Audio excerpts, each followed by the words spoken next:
Hi everyone, I hope you're all doing well this week.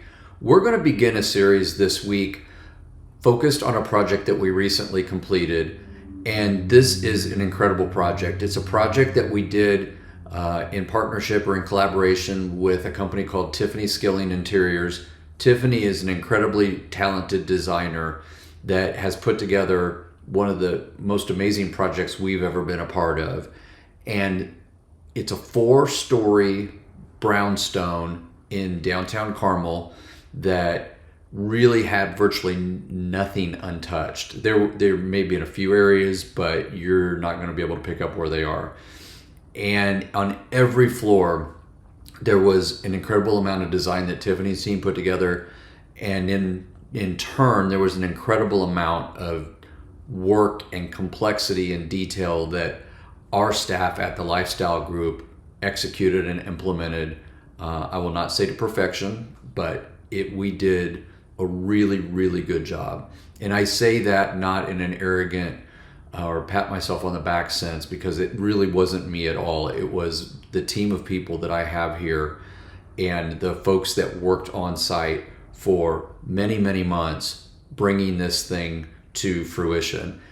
And so we're going to take a little bit of a different angle. I know that Tiffany's team and her company are going to probably focus a lot from a design perspective. And we're going to take a focus of talking about this project from the perspective of execution and how there are things that go into the creation of this that you as a homeowner or even as a remodeling peer of ours might be interested in saying, okay, well, we didn't really understand that that's what took place in order to accomplish this, or we didn't pick up on that detail.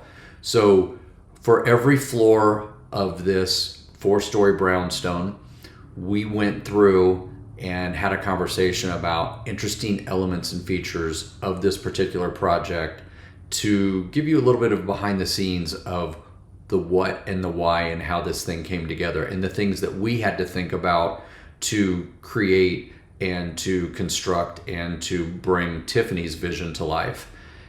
The clients are amazing people. They really, really, really are a wonderful family. And so they have been nothing but a great partner as we've lived with them over many months. And you'll even probably pick up in the exchange throughout these discussions about this project that we have a fondness for them because they've taken our folks in and made them part of the family. And, we build relationships over the course of a project, and not every project does that happen. But when a client, as one of my employees, Jared, said, when a client opens up and takes you in and interacts with you and makes you feel important and special, that they really, really enjoy working for those folks in the field.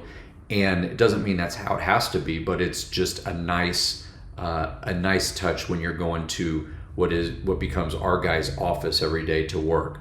So I think if you have an opportunity, this one is definitely one that you can listen to the podcast and you can pick up on things.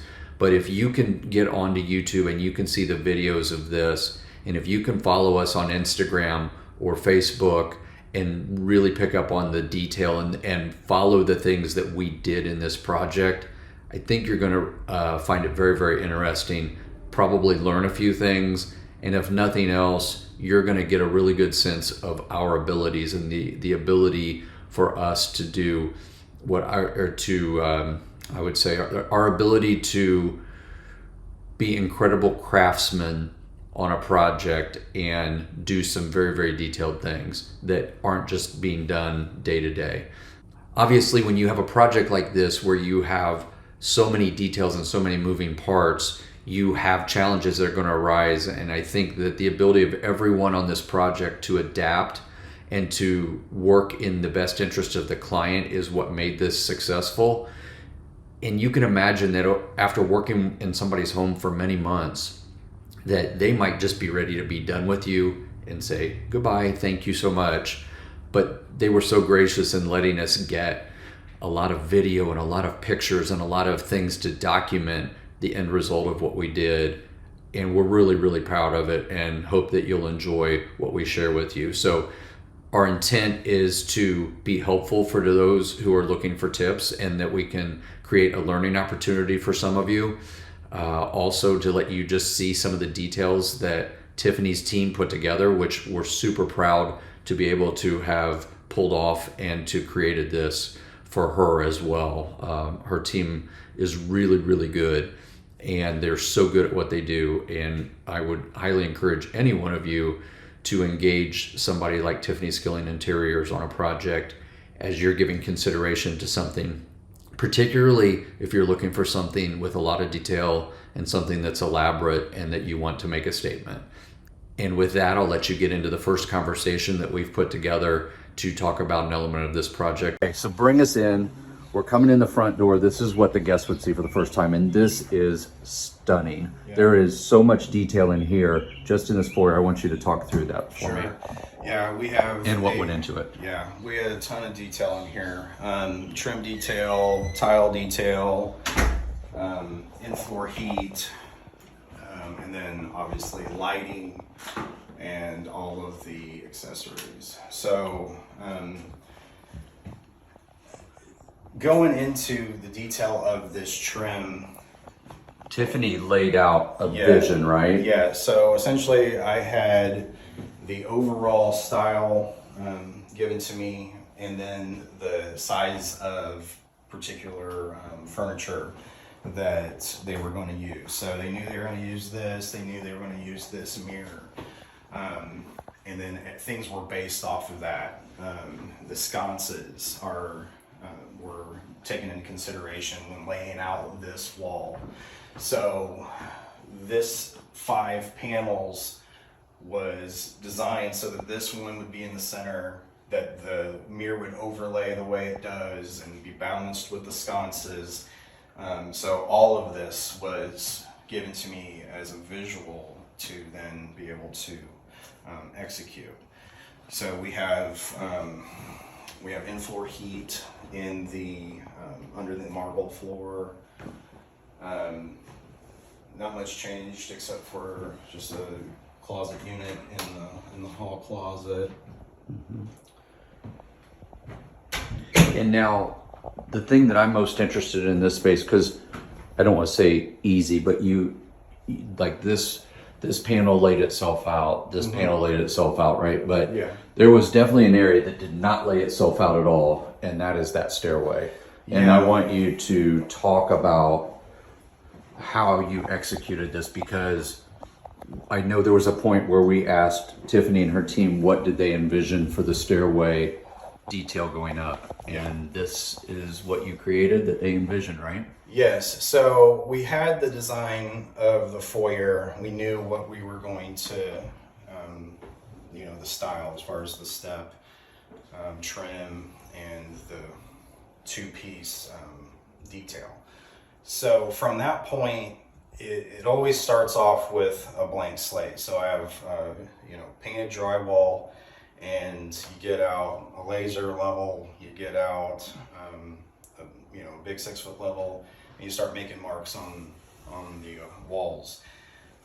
All of these spacings are all going to be based off of an actual wood spacer. So when we come in here and start marking everything out, we'll actually put on the baseboard. The baseboard sets the precedent for the angle of the lower trim. We'll put a spacer in between there, we'll put on the lower trim, or we'll be able to draw where the lower trim goes. And then as we put on one piece, then we can use a spacer to mathematically keep everything very even, very pleasing to the eye, and it's very accurate. And same thing on the top, but even doing that crown detail on the angle. So the crown detail going up and around was not the easiest thing, but a lot of trial and error and a lot of angles cut. We were able to execute what we feel is pretty. This one wasn't a measure twice and cut once. No, type of a. I was literally in this stairwell for probably 2 weeks. 2 weeks. Of all of that detail. Yeah. So when people say, "Hey, can I just get some crown?" in my stairway. It's not just getting some crown in your stairway, right? Correct. But stunning. It's beautiful. It really is. You guys did an amazing job on this. Awesome. It's always fun to be given the opportunity to do some really intricate things. Yeah. Even look at this little panel right here. Yeah. And all the detail. All of it has to follow up. I mean, that is... Yeah, the other thing we ran into was locations of outlets and switches. So I'll say that about 70% of the switches had to get moved one way or the other. And then some, we had limitations. So this one was over farther and it was going to block this. Now, I had limitations with the elevator and framing to be able to bring this all the way over. So, you know, if we were going to sacrifice it, it was going to be on the smaller trim. And you might notice that in some other places where we had to do that. When you have so much trim, it's a balance. You have to kind of, you know, short of planning it out from a new build where you have the electrician involved in that plan, it can be difficult. So we worked with our electricians to be able to accommodate all the details, the arc lights, the switches, outlets moving, and then all of the very nice light fixtures.